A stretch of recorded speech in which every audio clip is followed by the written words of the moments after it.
জনগণের উপর অভিঘাত আসতে না দেওয়ার ব্যাপারে যতটুক সরকারের পক্ষে অর্থনীতির পক্ষে সহনশীলতা ধারণ করা সম্ভব ততটুকুই আমরা ইনশাল্লাহ ধারণ করব।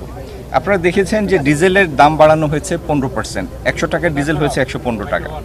আপনি আশপাশের যে কোনো দেশে, ভারত, নেপাল, পাকিস্তান সহ আশপাশের যে কোনো দেশে যদি তুলনা করেন, সেখানে জ্বালানি তেলের মূল্য আমাদের বাংলাদেশ থেকে বেশি, যদি আপনি মুদ্রার বিনিময় হার লক্ষ্য করেন।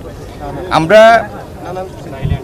সতর্কভাবে 15% বৃদ্ধি করেছি এবং এটির ব্যাখ্যাও আমি সংসদে দিয়েছি। এই 15% বৃদ্ধির কারণে একটি বাস যদি 200 কিলোমিটার বা একটা ট্রাক 200 কিলোমিটার পণ্য পরিবহন করে যায়, কেজি প্রতি তার অভিঘাত 30 পয়সার বেশি আসে না কেজি প্রতি। তো সেই জন্য বাস্তবে এইটুক বৃদ্ধি সত্যিকার মূল্যস্ফীতিতে কোনো উপাদান যোগ করবে না। আমরা যে দামেই বাইরে থেকে ডিজেল আনি বা অন্য পেট্রোলিয়ামজাত পণ্য আনি, সেটি থেকে সরাসরি ভোক্তার জন্য কনসার্ন যেটা, ভোক্তার সাথে সম্পর্কিত যেটা, যে এইখানে খুচরা মূল্য কি সেটি। তো পাম্প থেকে আপনি ডিজেল পাচ্ছেন 115 টাকা, বাড়তি মূল্যে আসলেও সেই অভিঘাতটা সরকার তার বিভিন্ন টুলসের মাধ্যমে ধারণ করে সেই শকটা ভোক্তা পর্যায়ে পৌঁছাতে দেয় না। আমাদের সরকারের বয়স তো মোটে 2 মাস। আমরা অনেকগুলি অব্যবস্থাপনা, অরাজকতা উত্তরাধিকার সূত্রে লাভ করেছি। এই জিনিসগুলি আমাদের এখন ডিল করতে হচ্ছে, মোকাবেলা করতে হচ্ছে।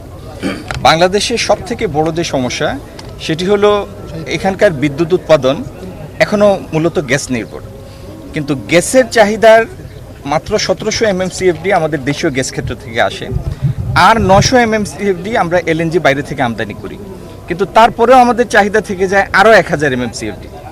এখন সরকার অর্থের সংস্থান করতে পারলেও বাড়তি 1000 MMCFD LNG আনা সম্ভব হচ্ছে না, কারণ এটি যে রিগ্যাসিফিকেশন হয় এটির জন্য ফ্লোটিং যে ভেসেল লাগে FSRO, সেই FSRO আমাদের মোটে 2টি এবং এদের দৈনিক ক্ষমতা হচ্ছে 935 MMCFD। আমরা ল্যান্ড বেসড FSRO এবং অফশোর FSRO আরও জন্য টেন্ডারে যাচ্ছি, জ্বালানি মন্ত্রণালয়ে যাচ্ছে, নির্মাণের উদ্যোগ নিচ্ছে, যাতে আমাদের LNG আমদানির ক্ষমতা বৃদ্ধি করা যায়। আরেকটি বড় সমস্যা হচ্ছে আমরা তেলেও আমদানি নির্ভর, গ্যাসেও এখন আমদানি নির্ভর, কিন্তু এটির জন্য বড় কোনো সাস্টেইনেবল স্টোরেজ তৈরির উদ্যোগ আমরা নেই। এই সরকার এই অব্যবস্থাপনা, এই অরাজকতা বা বিভিন্ন বৈশ্বিক পরিস্থিতির কারণে যে সারা দেশ জিম্মি হয়ে পড়ে, এই জিম্মি দশা থেকে দেশকে মুক্ত করার জন্য জ্বালানি মন্ত্রণালয় অগ্রাধিকার ভিত্তিতে ইনশাল্লাহ স্টোরেজ ফ্যাসিলিটি নির্মাণের উদ্যোগ নেবে। তো ইনশাল্লাহ একটা সময় যখন এই স্টোরেজ ফ্যাসিলিটিগুলি তৈরি হয়ে যাবে, হঠাৎ কোনো বৈশ্বিক ঘটনার কারণেও এরকম আমরা এই মানে চাপের মধ্যে পড়ব না। ঠিক আছে, অন্তত 1-2 মাস সেই বৈশ্বিক পরিস্থিতিটি মোকাবেলা করার মতো টুলস তখন আমাদের হাতে থাকবে।